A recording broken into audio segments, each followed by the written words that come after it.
Bueno, pues hemos buscado un rinconcito de tantos bellos de Corcolla, porque además el día lo merece. Tenemos un día totalmente primaveral y está con nosotros ahora Ana, que es una pionera en muchas cosas aquí en Corcolla. Ana, buenos días. Hola, buenos días, ¿qué hay? Bueno, Ana, cuéntanos, porque Ana trabaja en la cooperativa olivarera de Corcolla, con muchísimos hombres. Siempre ha tenido un equipo de trabajo en el que ha habido una mayoría de hombres, ¿no? Y además empezaste muy jovencita, Ana. Cuéntanos un poco cómo fueron esos comienzos y si te has encontrado alguna vez, no sé, algún freno, algún problema por ser mujer.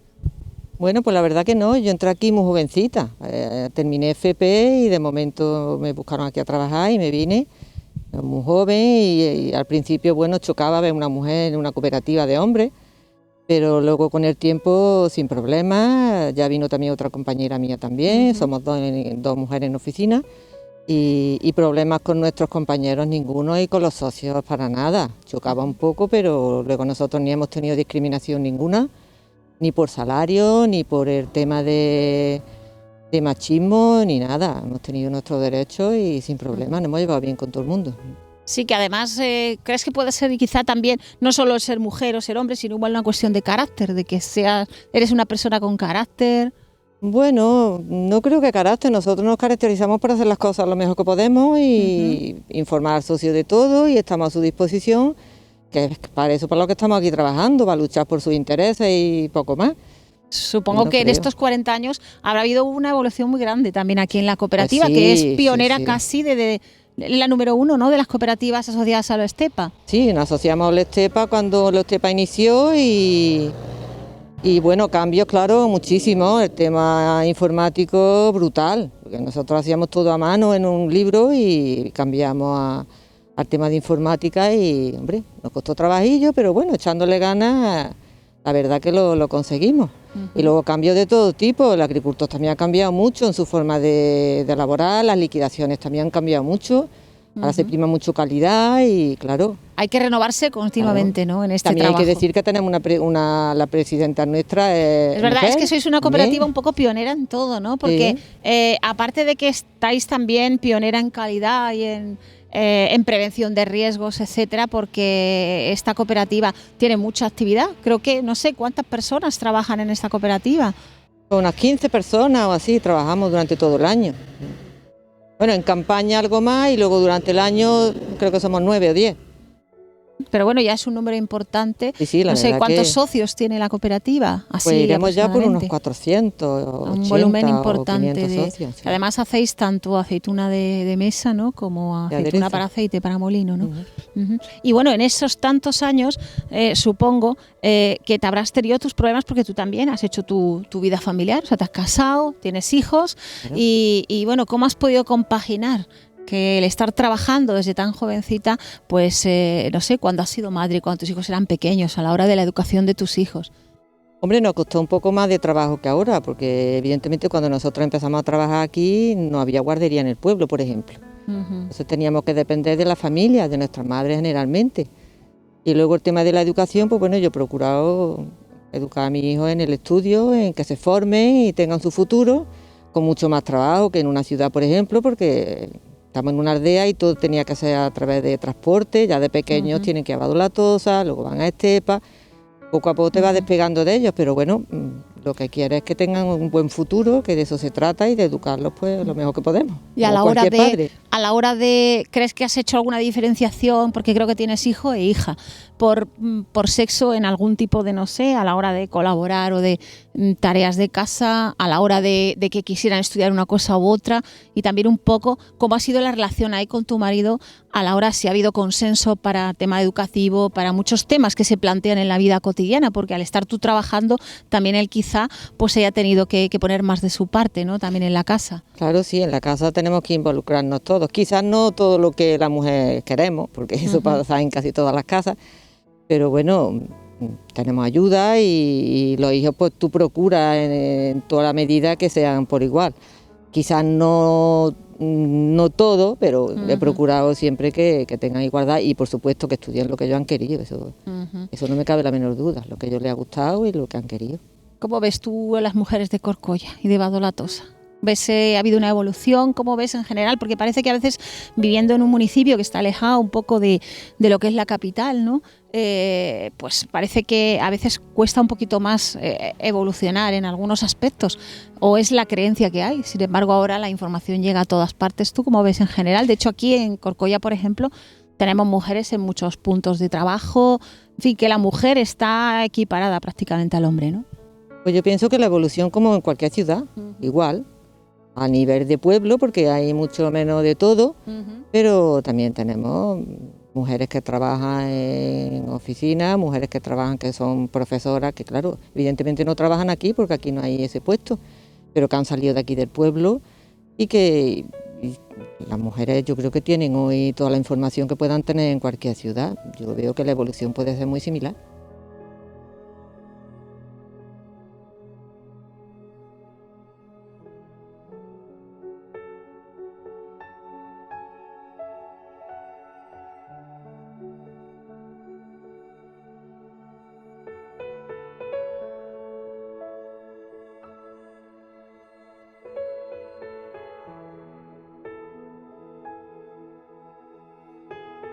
Se ha acercado ahora aquí a nuestra silla también nuestro párroco.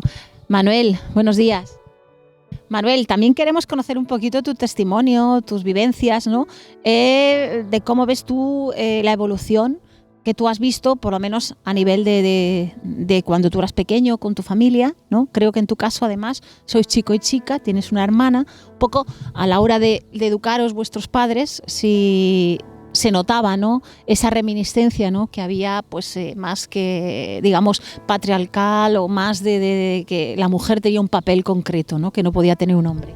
Sí, vamos, siempre he sido consciente, ¿no?, porque uno lo ve también en la familia, ¿no?, más adulta, o en la propia familia, ¿no?, con los primos más mayores, pero en la mía personalmente no, y es quizá también porque todos nosotros somos más jóvenes, a lo mejor, que el resto de la familia, y nosotros lo hemos vivido de una forma distinta, ¿no? En mi casa no se ha visto esa distinción, somos chico y chica y los dos hemos tenido educación superior y la oportunidad de hacerlo, y es verdad que con los dos con mucha necesidad y con mucho esfuerzo por parte de la familia, ¿no? Pero se ha brindado la posibilidad y nunca se pensó, ¿no?, que pudiera ser de otra manera, ¿no? Simplemente era una cuestión de capacidad y de elección personal, ¿no? Sí. Y a la hora de, por ejemplo, de, no sé, de vestir, había más pegas que podían coartar, por ejemplo, más a tu hermana en cierta ropa que se quisiera poner, o a ti, o no habéis tenido ese problema, o de los horarios, como nos han comentado algunas personas intervinientes, ¿no?, que parece que si eras niño podías salir sin hora, si eras niña tenías que regresar antes. Y que va, yo al revés. A ti te tenían más cortado. Bueno, no más, pero vamos, quiero decir, en mi casa siempre lo me vivía. Es que nunca, no ha habido esa lucha, no digamos, entre hermanos, ni porque el niño tal o porque la niña tal. No. Siempre se ha visto con naturalidad, ¿no? O sea, y lo de las horas, nunca hemos tenido horas, ninguno de los dos, ¿no? Y simplemente hemos vuelto... O eres muy responsable, bueno, si nuestros padres confiaban mucho. Lo intentábamos, o al menos intentábamos que no se enteraran de que no lo éramos. Como suele ser. Quizá, sí. Hombre, el tener una cierta libertad puede ser bueno, porque puede hacer que la persona... se ponga sus límites y sepa, ¿no?, hasta aquí puedo llegar. Claro, y porque yo entiendo después con los años, ¿verdad?, cuando uno mira atrás, pues que no era un trabajo de la adolescencia, por ejemplo, ¿no?, que es cuando surgen los problemas estos de horarios, ¿no?, de vestimenta, de este tipo de historias, ¿no?, de diferencias, sino que era un trabajo anterior, ¿no? Y esto es lo que yo agradezco a mis padres. No agradezco a mis padres que hayan sido ni más permisivos ni más coercitivos, ¿no?, cuando éramos adolescentes o jóvenes, sino que supieran tratarnos bien en la infancia. A mí me parece que han ido labrando esa... Claro, porque cuando se llega a esa edad, pues ya hay poco que hacer, aunque creamos que sí, bueno, y siempre hay una oportunidad y siempre es posible y siempre... Lo que pasa es que en esa edad también tendemos a pensar que a veces hacen más o pueden valer más lo que digan los amigos, el grupo, claro, que a veces eso que tengas interiorizado, pero la verdad es que si lo tienes bien interiorizado, yo creo que pesa más. Claro, y después también ha cambiado, yo lo noto, ¿no?, a pesar de no ser tan mayor, noto que mi infancia, ¿no?, mis amigos, la forma de relacionarnos entre nosotros es distinta, ¿no?, de la que veo hoy en los jóvenes, y de cómo se relacionan ellos, ¿no?, y cuáles son sus intereses y que los mueve, ¿no? Entonces entiendo también que es más difícil, ¿no?, y que están más bombardeados, ¿no?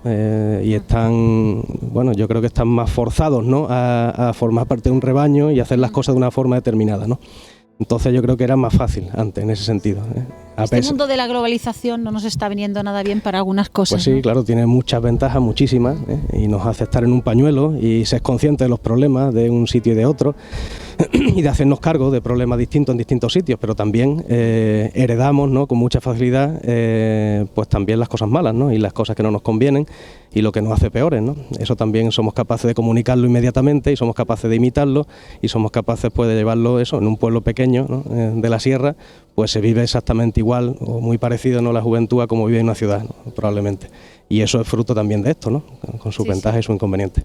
Ajá. En tu caso, tú eres sacerdote, bueno, supongo pues por vocación propia, pero a la hora de eso, de querer estudiar una cosa u otra, ¿no te has sentido nunca coaccionado o direccionado un poco por tus padres? ¿Tú hubieras podido estudiar lo que hubieras querido? Sí, de hecho lo hice, O sea, estaba yo soy de Baena, en Córdoba, y bueno, vine a Sevilla, ¿no?, a la provincia, precisamente por eso, porque la carrera que yo pensaba estudiar solo la había o en Madrid o en Sevilla, y estuve a punto de terminar en Madrid, pero finalmente fue Sevilla, ¿no? O sea, fue un poco una carambola y tal. Ajá. Y bueno, pues por ahí iban los derroteros y fue lo que finalmente hizo que me quedara en Sevilla ya después también como sacerdote.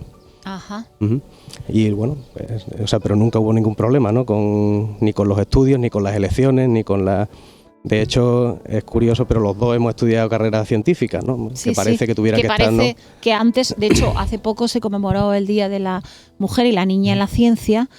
También eso para reivindicar un poco que las mujeres, muchas han tenido un papel importante, pero en la ciencia, pero ha estado un poco a la sombra, porque parece que aunque intervinieran en descubrimientos importantes, el nombre se lo llevaba... Claro, el hombre, ¿no? He escuchado antes también algunas de las preguntas, ¿no? Y era porque es verdad que está un poco oculta, no institucionalmente, ¿no? Eran en la sombra, pero es verdad que la mujer nunca ha estado oculta, ¿no? Porque si no, pero no hubiéramos llegado digamos, hasta ahora. Un papel invisible un poco en la sociedad. Estamos, sí, a nivel... eso es lo que queremos... Bueno, queremos ver un poco cómo ha ido cambiando eso. Estamos en un pueblo, de tu experiencia en otras parroquias, aunque creo que esta es la primera parroquia como sacerdote, pero bueno, has tenido diferentes vivencias un poco, no sé si en municipios más grandes que lo que es Vado La Tosa, pero ¿cómo ves tú la evolución o las mujeres aquí en nuestro pueblo? Pues fíjate que yo hago una reivindicación, ¿no?, encontré que puede chocar un poco, ¿no? Bueno, yo echo de menos a los hombres. ¿Dónde están los hombres de este pueblo? Porque en tu caso son las mujeres las que... Claro, yo es la primera pregunta que le hago a las mamás porque son las que vienen, ¿no?, cuando traen a los niños para la primera comunión. Lo primero que le digo para provocarlas un poco es que si estos niños no tienen padres, ¿no?, porque solo vienen ellas. Y tengo un coro parroquial precioso que está totalmente constituido por mujeres. Y tengo unas catequistas estupendas que son misioneras en su pueblo y que tratan de evangelizar y que tratan de inculcar los valores cristianos y el evangelio a los niños, y son todas mujeres.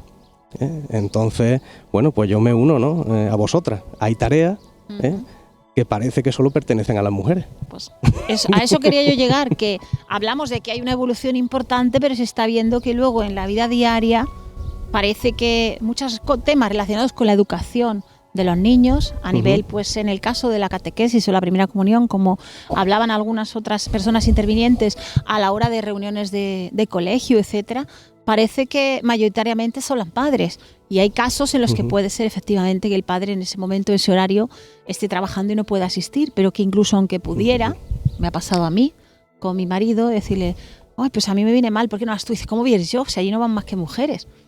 Eso está cambiando, pero todavía ojalá lo hay que trabajar, ¿no? Ojalá lo veamos, ¿no?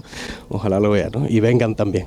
Y sobre todo no por cuestión de paridad, ¿no?, ni por cuestión social, ni de visibilidad social, ¿no?, que me parece, bueno, que es menos importante, sino por necesidad, ¿no?, porque tanto los críos como todos los demás necesitamos, ¿no?, de la complementariedad, y necesitamos de la reciprocidad, y necesitamos el varón y la mujer, y necesitamos la presencia de los dos, y cada uno en su papel, pero en todas las actividades, ¿no?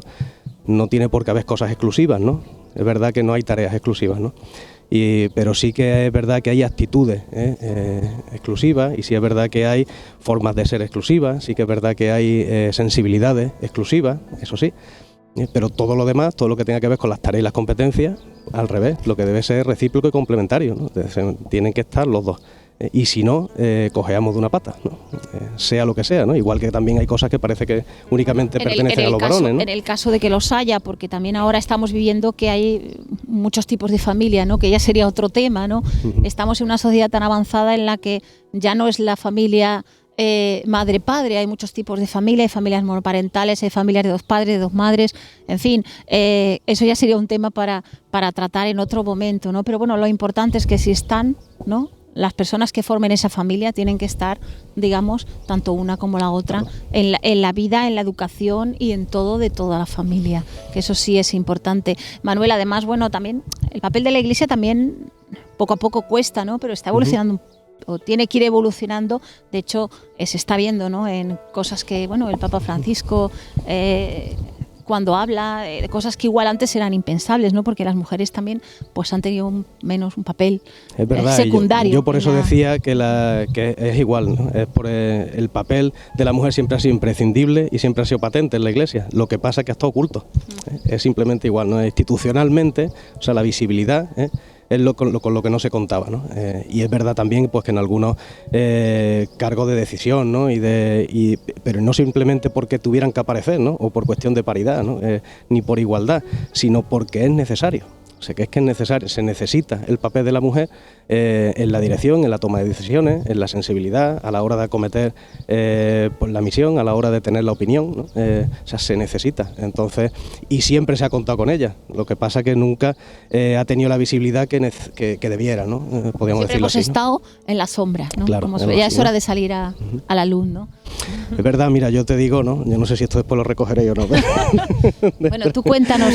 No, te digo porque hay un dicho, ¿no?, que molesta, ¿no? Y yo entiendo que molesta, ¿no? Y quizás yo no lo diría habitualmente, ¿no? Aquello de que detrás de un gran hombre, ¿no?, sí, hay una gran mujer, ¿no? Y bueno, se toma como una ofensa, ¿no? Y porque decimos detrás, pero bueno, nadie se fija en que también se dice gran mujer, y eso es cierto, ¿no? Pero es que también pasa al contrario, y ese dicho también deberíamos acuñarlo, ¿no? O ninguno o los dos, ¿no? Detrás de una gran mujer habitualmente hay un gran hombre, Porque muchas veces para que esa mujer haya podido desarrollar también muchas cosas, pues ha tenido ahí también algunos apoyos, puede ser, cierto es. ¿Y cómo ves tú el papel, eso, hablando, tú tienes igual más relación con niños de catequesis, bueno, también supongo el tema de confirmaciones ya con parejas jóvenes, ¿no? Estamos hablando de esa igualdad, de esas posibilidades también que nos dan las nuevas tecnologías, pero a veces a la hora del amor de pareja se está viendo eso, mucho control, poca confianza. No sé si tú estás notando eso en... Bueno, sí, todas esas cosas son síntomas, ¿no? Son síntomas. Quiero decir, nadie enferma de fiebre. La fiebre es un síntoma. La enfermedad en realidad hay que buscarla dentro, ¿no? Y normalmente pues todas esas cosas no son frutos de mayores desigualdades o de mayores desconfianzas, sino que son síntomas de inmadurez. Bueno, y hay quien la alcanza antes y pues bendito sea Dios, y entonces bueno, pues están preparados para emprender una vida en común, y están preparados para hacer un proyecto, y están preparados para ser felices y sufrir juntos, que es de lo que se trata, ¿no? Y hay gente pues que no, hay personas que no, entonces bueno, pues se da, y esto lo único que pasa es que comprobamos que se va alargando en el tiempo. Es decir, antes quizás, pues con 22, pues alguien era una persona madura o medianamente madura, ¿no?, para su edad, y hoy esta adolescencia y juventud se alarga hasta los 30 y pocos, o mucho, o mucho. Entonces, bueno, pues surgen estas cosas, ¿no? Que hay tensiones, ¿no?, entre la sociedad que te exige vivir como adulto y tú que no quieres o puedes, ¿no? Entonces... Es que se vive muy bien siendo inmaduro o, bueno, siendo feliz en ese mundo, ¿no?, entre comillas. Y la verdad es que muchos de los medios de comunicación no nos ayudan porque ahí están los programas que, bueno, claro. que la gente ve, ¿no? También la culpa no es solo de los programas, es de los que los vemos, porque si no, no tendría audiencia y no se verían, ¿no? También hay muchos cambios de roles, esos de identidad de género. Hay mucha evolución. Quizá está siendo muy rápida esa evolución para que asimilemos todas estas cosas. ¿Tú cómo lo ves? Incluso para que las propias personas que están implicados en estos procesos, ¿no?, en esta forma de integrar la propia personalidad, incluso para ellos, ¿no?, para que lo puedan madurar, ¿no?, con libertad. Yo creo que son muchas las presiones, ¿no?, que se viven, ¿no?, desde los medios de comunicación, de las propia familia, de la propia sociedad, ¿no? Para, en un sentido u en otro, ¿no? No necesariamente ni en el más tradicional ni en el menos conservador, ¿no? Pero son muchas, ¿no? Y cuesta, ¿no?, encontrar un espacio de libertad, de silencio y de sosiego para poder interiorizar y para poder vivir la propia libertad, ¿no?, y la propia madurez, ¿no? Y fraguarla, porque eso es costoso, es doloroso, ¿no? La libertad se suda. Entonces, pues eso nos falta, ¿no?, en nuestra sociedad. Todo tiene que ser inmediato, todo tiene que ser ya. Y además todo tiene que ser mutable y variable. Bueno, pues las consecuencias son las que vivimos.